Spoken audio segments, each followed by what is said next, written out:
بسم الله الرحمن الرحيم. الحمد لله رب العالمين، والصلاة والسلام على سيد المرسلين وعلى آله وأصحابه أجمعين. أما بعد، أعوذ بالله من الشيطان الرجيم. بسم الله الرحمن الرحيم.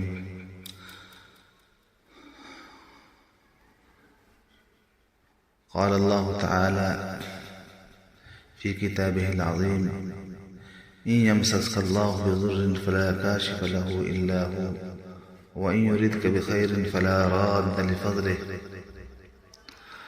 قال النبي صلى الله عليه وسلم: من عادى لي وليا فقد آذنته بالحرب. علامہ اقبال رحمۃ اللہ علیہ نے کہا تھا، ایک لفظ کی ترمیم کے ساتھ عرض ہے: میں کہاں رکتا ہوں تخت و فرش کی آواز سے، ہے مجھے جانا بہت اونچا حد پرواز سے. اور ایک مرد سخن نے یہ بھی کہا ہے: مدعی لاکھ برا چاہے تو کیا ہوتا ہے، وہی ہوتا ہے جو منظور خدا ہوتا ہے.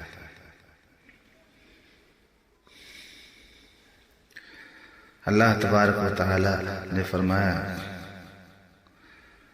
کہ اگر اللہ تمہیں کوئی تکلیف پہنچانا چاہے تو اس کے سوا کوئی اس تکلیف کو دور نہیں کر سکتا. اور اگر اللہ تعالیٰ تمہارے ساتھ خیر اور بھلائی کا ارادہ فرما لے تو اس کے فضل و عنایت کو ہرگز تم سے کوئی ہٹا نہیں سکتا. اگر اللہ تبارک و تعالی کسی کا سرپرست ہو جائے تو پھر بڑے سے بڑا جابر و ظالم بھی اس کے ایوان حیات میں پر مارنے کی جرات نہیں کر سکتا. حضور صلی اللہ علیہ وسلم نے فرمایا کہ من عادى لي وليا فقد آذنته بالحرب. جو میرے ولی اور دوست سے دشمنی کرے میں اس سے اعلان جنگ کرتا ہوں.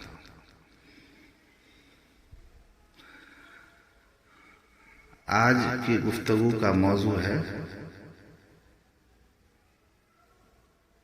میرا بچانے والا ہر وقت میرے ساتھ ہے. آج کی گفتگو کا یہی موضوع ہے.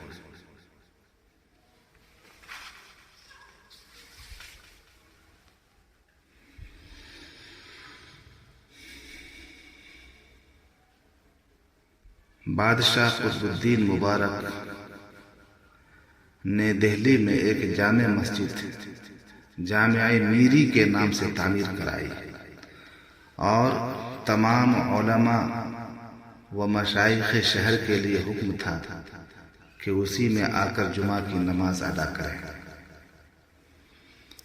سلطان المشائخ نے کہلا بھیجا کہ ہمارے قریب ایک مسجد ہے، اس کا حق زیادہ ہے، ہم وہیں نماز پڑھیں گے. اور حضرت جامعہ میری نہیں گئے، جس سے بادشاہ کی عداوت میں مزید اضافہ ہو گیا.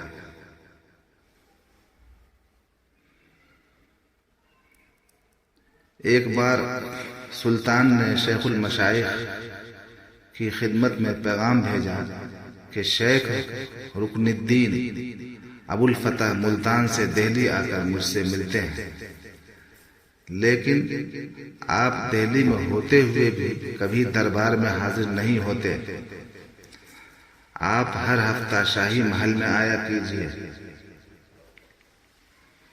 شیخ نے جواب میں کہلا بھیجا کہ میں گوشہ نشین انسان ہوں، کہیں آتا جاتا نہیں. علاوہ ازیں میرے پیش رو بزرگوں کی یہ روش نہ تھی کے دربار میں حاضر ہوں اور بادشاہوں کی مصاحبت اختیار کریں۔ مجھے اس چیز سے معاف رکھنا چاہیے۔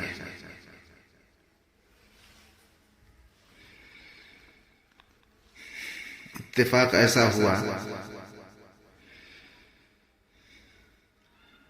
عیش کوشی اور غیر فطری عمل کی وجہ سے سلطان کے اندر متعدد مذموم بیماریاں پیدا ہو گئیں،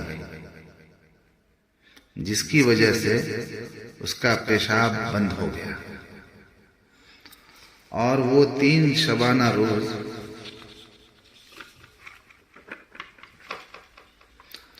ماہی بے آب کی طرح تڑپتا رہا، مچھلی کی طرح تڑپتا رہا۔ بادشاہ کی ماں نے کہا، یہ حضرت سلطان المشائخ کی بد دعا کا اثر ہے، تم ان سے معافی مانگو۔ بادشاہ نے کہا، میں فقیروں پر اعتقاد نہیں رکھتا، یہ دکاندار ہیں، میرے مرض کو ان کی بد دعا سے کوئی تعلق نہیں۔ بادشاہ کی ماں خود حضرت کی خدمت میں آئی اور عرض کیا، حضور، بادشاہ نوجوان نادان ہے، اس کی شوخیوں کا اثر نہ لیں، اس کے حق میں دعائے صحت فرمائیں۔ حضرت نے فرمایا، میں اس کی خطا اس شرط پر معاف کروں گا کہ وہ اپنی حکومت مجھے دے دے جو اس کی خطا کاری کا سبب ہے۔ بادشاہ کی ماں نے تمام باتیں بادشاہ سے بیان کی۔ اس نے کہا، مجھے ایسی تکلیف ہے جس کے سامنے بادشاہت ہیچ معلوم ہوتی ہے، تم حضرت کے پاس جا کر کہو میں نے اپنی حکومت ان کو بخش دی، صحت کے لیے دعا فرمائے۔ بادشاہ کی ماں نے بیٹے کی درخواست حضرت کے سامنے پیش کی۔ حضرت نے فرمایا، بادشاہ تفویض سلطنت کی تحریر دے جس پر اس کی مہر ثبت ہو اور تمام امراء کے دستخط ہو، تب میں اس کے لیے دعا کروں گا۔ بادشاہ کی ماں نے کہا، حضور، آپ تو تارک الدنیا ہیں، بادشاہت کیا کریں گے؟ حضرت نے جواب دیا، میں تارک الدنیا بھی ہوں اور دنیا کا غلط استعمال کرنے والوں سے دنیا ترک کرانے والا بھی ہوں۔ کتنی بڑی بات کہی، صرف اسی شرط پر دعا کروں گا میں۔ بادشاہ کی ماں نے بادشاہ سے واقعہ بیان کیا۔ اس نے وزیروں اور امیروں کو بلا کر فرمان تیار کرایا، جسے بادشاہ کی ماں حضرت کے پاس لائی۔ آپ نے اس کو دیکھ کر تبسم فرمایا اور کہا، یہ فرمان بادشاہ کو دے دو اور کہو اسے امیروں کے سامنے چاک کر دے، فوراً پیشاب آ جائے گا۔ بادشاہ نے فرمان چاک کیا اور فوراً پیشاب اتر آیا۔ بادشاہ کی ماں نے کہا، بیٹے، اب تو معلوم ہو گیا کہ حضرت سلطان المشائخ کتنے بڑے بزرگ ہیں اور بادشاہی سے کیسے بے پرواہ ہیں۔ ان کی خدمت میں جا کر اپنے تقصیر کی معافی چاہو اور صحت کا شکرانہ ادا کرو۔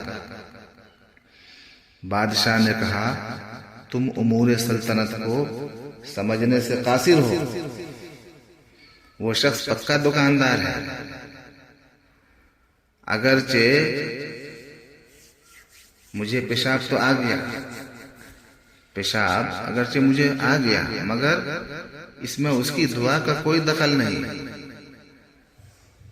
دواؤں کی تاثیر سے مجھے پیشاب آیا، دواؤں کی تاثیر سے مجھے پیشاب آیا۔ بادشاہ کی ماں نے کہا، بیٹا، خلجی خاندان کی تو ہی ایک نشانی ہے۔ عمرائے دربار اور لشکر وغیرہ سب حضرت کے معتقد و مرید ہیں، تیری گستاخیوں سے وہ سب تیرے دشمن ہو جائیں گے۔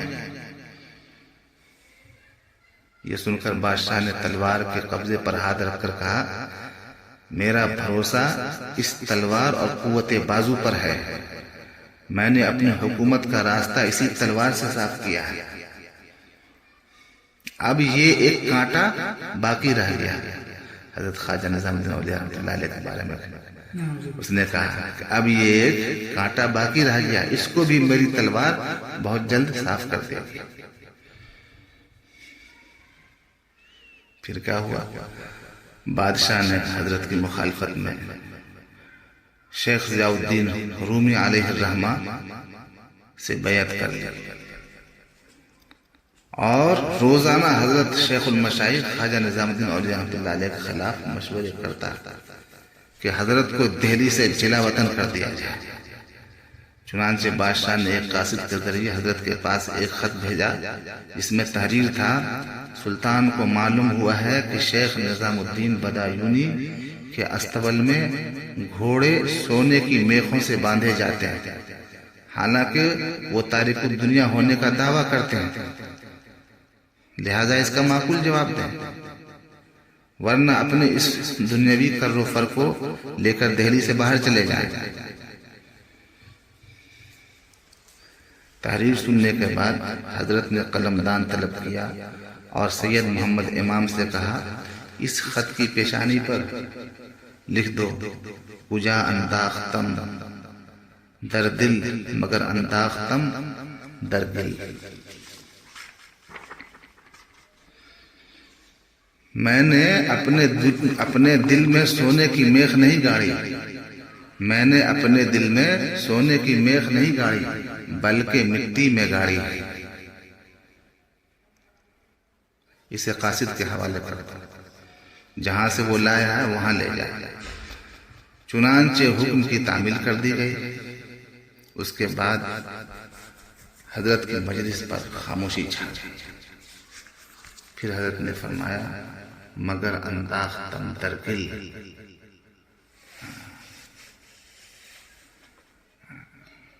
میں نے مٹی میں گاڑ دیا، اور 3 بار اس کی تکرار فرمائی۔ اشارہ اس کی جو ہے انتقال کا تھا، دنیا سے رخصتی کا تھا۔ ضیاء الدین برنی فرماتے ہیں کہ سلطان نے کھلم کھلا شیخ کی مخالفت شروع کر دی اور ان کے متعلق نہ صرف ناشائستہ الفاظ ہی الفاظ استعمال کرنے لگا، بلکہ یہ اعلان کر دیا کہ جو کوئی بھی نظام الدین کا سر لائے گا اس کو 1000 دن کا انعام دوں گا، یعنی چاندی کے سکے، بہت بڑا انعام رکھا۔ سلطان کی ان حرکتوں سے شیخ المشائخ کو بے حد ملال ہوا اور انہوں نے اپنے مرید و خلیفہ خواجہ حسن سنجری کو سلطان کے پیر شیخ ضیاء الدین رومی رحمۃ اللہ علیہ کے پاس یہ پیغام دے کر بھیجا، سلطان کو درویشوں کو رنج پہنچانے سے باز رہنا چاہیے، اس لیے کہ اس کی خیریت دارین اس طبقہ کی کم آزاری میں ہے۔ ہر خانوادہ کی ایک مخصوص روش اور طریقہ ہے۔ سلاطین ماضیہ، پچھلے زمانے کے بادشاہ میں سے کبھی کوئی بادشاہ کسی فقیر کے در پہ نہ ہوا تھا۔ سلطان کو منع کیجیے کہ وہ درویشوں کا مزاحم نہ ہو۔ خواجہ حسن جب شیخ ضیاء الدین کے مکان پر پہنچے تو ان کو بستر علالت پر ایسی حالت میں پایا کہ ان تک پیغام پہنچانا ممکن نہ تھا۔ 3 روز کے بعد وہ دنیا سے رخصت ہو گئے۔ سوئم کے موقع پر شیخ ضیاء الدین کی خانقاہ میں حضرت شیخ المشائخ اور بادشاہ کا اتفاقاً سامنا ہو گیا۔ شیخ نے یعنی حضرت خواجہ نظام الدین نے رحمت اللہ علیہ نے سلطان کو سلام کیا، لیکن اس نے سلام کا جواب نہ دیا۔ اس کے برعکس بادشاہ کی موجودگی میں تمام حاضرین نے حضرت کا کافی احترام کیا۔ قدم بوس ہوئے تو اس کی آتش حسد اور تیز ہو گئی۔ سارے لوگ اس زمانے میں احترام کرتے تھے پیر و مرشد کا۔ شیخ کے حاسدوں نے دربار شاہی میں کہا، سلطان المشائخ آپ کے حکم کے باوجود مسجد میری میں جمعہ کی نماز کے لیے کبھی نہ آیا۔ حضرت خواجہ نظام الدین اولیاء رحمۃ اللہ علیہ کے حاسدوں نے دربار شاہی میں کہا بادشاہ کو کہ سلطان المشائخ نے حضرت خواجہ نظام الدین اولیاء آپ کے حکم کے باوجود مسجد میری میں جمعہ کی نماز کے لیے کبھی نہ آیا اور نئے چاند کی مبارکبادی کے لیے بھی دربار میں نہیں آتے۔ ایک غلام کو بھیج دیا کرتے ہیں جو سلطان کے تحقیر و تقریر کے مرادف ہے۔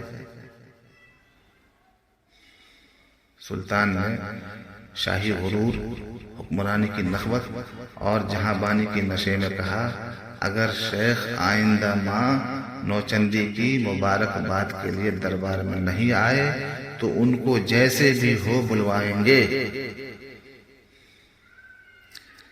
جب حضرت کو بادشاہ کے اس ارادے کی خبر دی گئی تو آپ نے کچھ نہیں فرمایا، بلکہ انتہائی خاموشی کے ساتھ اپنی والدہ کے مزار پر تشریف لے گئے اور ان کی روح سے مخاطب ہو کر کہا، اگر اگلے مہینے کی پہلی تاریخ تک بادشاہ کا کام تمام نہیں ہوا تو میں آپ کے مزار کی زیارت کو نہیں آؤں گا۔ والدہ بی بی زلیخا کے مزار سے واپس آ کر شیخ اطمینان کے ساتھ اپنا بیٹھ گئے، لیکن آپ کے احباب اور دوسرے مشائخ کو بڑی تشویش تھی۔ سید قطب الدین غزنوی، شیخ وحید الدین قندوزی، مولانا برہان الدین بزدوی، شیخ حماد الدین طوسی وغیرہ بادشاہ کا محضر لے کر شیخ المشائخ کی خدمت میں حاضر ہوئے اور کہا کہ بادشاہ جوان اور ناقبت اندیش ہے، آپ بزرگ ہیں، مصلحت اسی میں ہے کہ آپ نوچندی کے موقع پر بادشاہ کے دربار میں چلے۔ شیخ نے ذرا تحمل کے بعد فرمایا، انشاءاللہ دیکھیے گا کیا ظہور میں آتا ہے۔ بہت معقول بات کہی، بہت اہم بات۔ اس جواب سے لوگوں نے کچھ اور سمجھ لیا۔ لوگوں کو خیال پیدا ہوا کہ شیخ دربار میں حاضری کے لیے آمادہ ہو گئے ہیں۔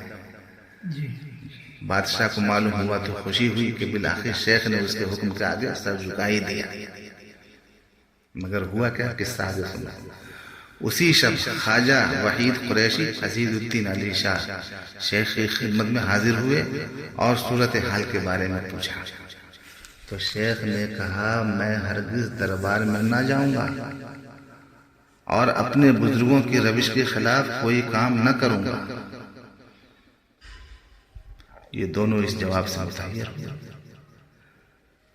دربار عام میں خیال یہی تھا کہ شیخ خود تشریف لائیں گے، لیکن وہ اپنی بات پر قائم تھے۔ دونوں بزرگوں نے شیخ سے عرض کیا، اس نازک مرحلہ میں بابا فرید کی روح سے رجوع کریں تاکہ فتنہ و فساد کا اندیشہ ختم ہو جائے۔ شیخ نے جواب دیا، مجھے شرم آتی ہے کہ اس حقیر معاملے میں ان کی طرف رجوع کروں۔ یہ معمولی سی بات ہے، مجھے بہت سے دینی کام اور بھی درپیش ہے، اتنی فرصت کہاں کہ یہ مسئلہ ان کے سامنے رکھوں۔ لیکن تم لوگ یقین رکھو کہ سلطان قطب الدین کسی طرح مجھ پر کامیابی حاصل نہ کر سکے گا۔ اس کے بعد حضرت خواجہ نے فرمایا، میں نے خواب میں دیکھا کہ قبلہ رخ بیٹھا ہوا ہوں اور ایک تیز سینگوں والی گائے میری طرف حملہ کرنے کے لیے بڑھ رہی ہے۔ میں اٹھا اور اس کی دونوں سینگیں پکڑ کر اسے زمین پر پٹک دیا۔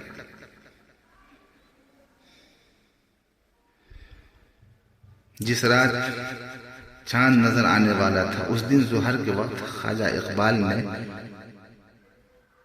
شیخ المشائخ سے عرض کیا کہ اگر آپ بادشاہ سے ملاقات کے لیے تشریف لے جائیں گے تو سواری کا انتظام کیا جائے۔ شیخ نظام الدین رحمۃ اللہ علیہ نے فرمایا ابھی خاموش رہو، دوسرے کام دیکھو۔ شام کے وقت اقبال خادم حاضر ہوا، عرض کی حضور پالکی تیار ہے۔ حضرت نے فرمایا واپس لے جاؤ۔ اقبال نے عرض کی ہم سب کی جانوں پر رحم کیجیے، بادشاہ کا حکم ہے کہ اگر وہ خوشی سے نہ آئے تو تلوار کے زور سے بلاؤ۔ آپ کے سینکڑوں غلام خانقاہ کے باہر ہتھیار لیے جمع ہیں، فکر مت کیجیے۔ اگر سلطان کی طرف سے بادشاہ کی طرف سے کوئی زیادتی ہوئی تو وہ اپنے سر قربان کر دیں گے۔ حضرت نے فرمایا ان سے کہہ دو وہ اپنے اپنے گھروں کو چلے جائیں۔ میرا بچانے والا ہر وقت میرے ساتھ ہے۔ کتنی بڑی بات، لاکھوں کی بات، پورے تصوف کا خلاصہ ہے، پورے تصوف کا خلاصہ، پوری روحانیت کا خلاصہ، طریقت کا خلاصہ۔ میرا بچانے والا ہر وقت میرے ساتھ ہے، یعنی اللہ تعالی۔ یہ ہونا چاہیے مرد مومن کا عقیدہ۔ یہ کیا ڈھلمل ایمان، ڈھلمل عقیدہ ہے، یہ نفاق والا عقیدہ۔ آج عملی نفاق میں ہم لوگ کس قدر مبتلا، اللہ معاف فرمائے۔ ایسے گاڑی نہیں چلے رہی، جیسے تمہارا ظاہر ہے ویسے باطن کو بناؤ۔ یہ نہیں باطن اور ظاہر میں زمین آسمان کا فرق ہے۔ یہ کون سے مومن ہو، یہ کون سے مسلمان ہو بھائی، عجیب مصیبت ہے۔ جب ظاہر و باطن یکساں ہوں گے تو یہ الفاظ آپ کی زبان پہ صادر ہوں گے، آپ کے دل پہ صادر ہوں گے کہ میرا بچانے والا ہر وقت میرے ساتھ ہے۔ حضرت نے یہ جواب دیا۔ شام کو چاند نظر آیا، خدام اور عقیدت مند و متفکر تھے، مگر بڑے سکون و اطمینان کے ساتھ اپنے معمولات انجام دے رہے تھے۔ رات آئی اور بد اندیش بادشاہ کے اوپر بلائے آسمانی کا نزول ہوا، اللہ کا عذاب آ گیا۔ اس کے معتمد خاص خسرو خان نے بغاوت کی اور سلطان کا سر کاٹ کر مال کے نیچے پھینک دیا۔ خلقت نے عبرت خیز انجام دیکھ لیا، بڑے بول کا سر نیچے۔ سلطان کا بادشاہ کا قتل در حقیقت حضرت شیخ المشائخ کی دعاؤں کا نتیجہ تھا۔ شیخ کا مبارک سر تو الحمدللہ سلطان کے روبرو جھکنے سے محفوظ رہا، مگر اس کا سر قصر ہزار ستون کے باہر ضرور خاک بوس ہو گیا۔ یہ عبرت آموز واقعہ ہے۔ اللہ تعالی ہم سب کو اصلاح فرمائے۔ وآخر دعوانا الحمدللہ۔